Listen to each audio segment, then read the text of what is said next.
Marvel Studios considered making Bucky Barnes the new Captain America for about 3 seconds, and then they realized that's a stupid idea. Okay, that opening probably upset Bucky Barnes fans. I don't know what to tell you, it just doesn't work. It would not work the way he's been presented in the MCU, the amount of time we spent with him and the character he is, and the status of the world, the status of America in the MCU, and what they're trying to do with these characters and who he was and what he was responsible for would not have worked. Recently, the writers and directors of Avengers Endgame were doing interviews and live commentary, and we're like, okay, let's talk about Bucky Barnes. Let's talk about him. Did we consider making him Captain America?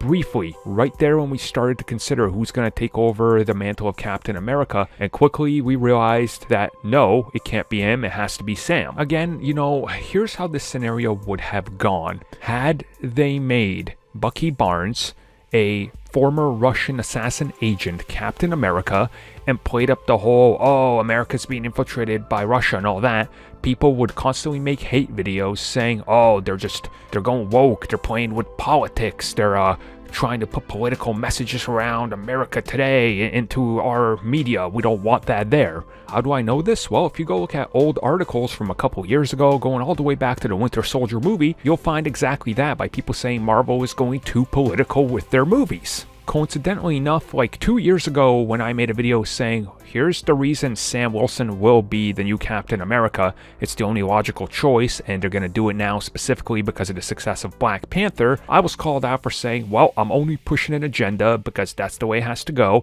and there was articles even at the time saying, oh, they're only doing it because politics to reflect the world today. So what I'm saying is, any way they go, whoever they chose, people on the same side would have just made the same type of video, just saying they're too political from this angle or from that angle. So ultimately, it was kind of a no-win scenario, if you will, for who the new Captain America is.